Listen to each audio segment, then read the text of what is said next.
It is a Friday morning. I said a Friday, not the Friday, which I wish it was. But we're here.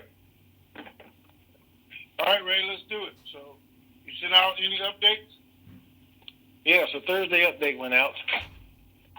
So here's Thursday's information, guys. Washington supposedly reporting that this morning meeting have concluded that the Kurds and Baghdad have completed their agreement on the money and the disputed territory.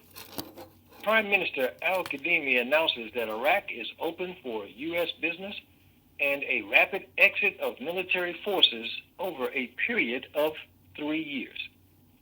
Al-Habousi, Speaker of the Council of Representatives, stated that Parliament will convene September 3 with several laws being addressed and the surfacing of the 2020 budget coming soon. U.S. banks are revving up their resources, some planning to contact customers privately. That was the Thursday information. Okay. Sounds like Thursday was the day for all the information to come out. What y'all think? Look. All right. That's where we are. Guys, it was a great week. Iraq had a great meeting with D.C. Over $8 billion in agreements were made, new agreements made in every sector, the economy, security, political.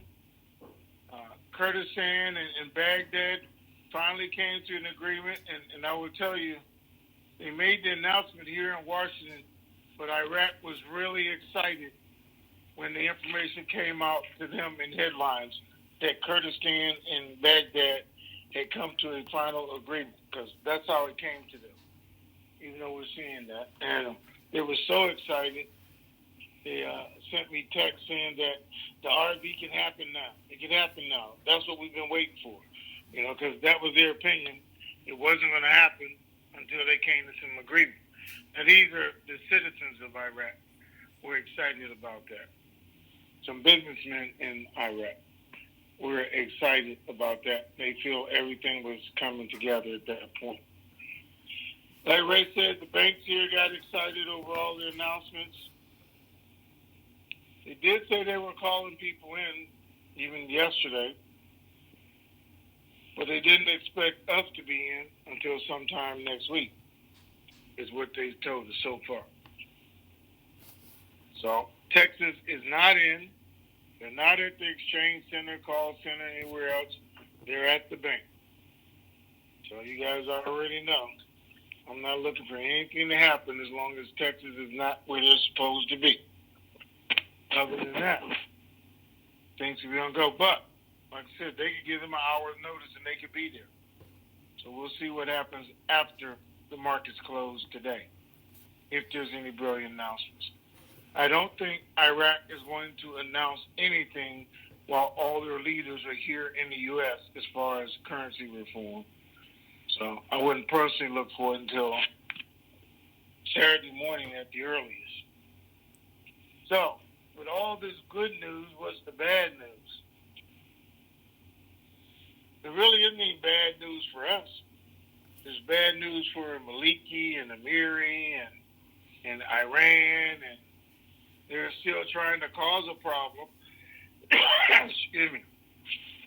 They've already started complaining over there about Al-Kazemi has messed up the China deal, ignored the China deal. It's going to cause them problems with China and all the money China was bringing and all the agreements that they had put together with China. So they're trying to make it look like a negative. They're all demanding to meet with Al-Kazemi on Monday, even though Parliament's not back until September the 3rd. So that's the only negative part we've seen about this. But historic agreements, everybody else is kind of excited. So here we go. Let's get to it. There are no rates on the screens. You don't have any updated rate information. And I don't have an appointment yet. Other than that, let's do it, Ray.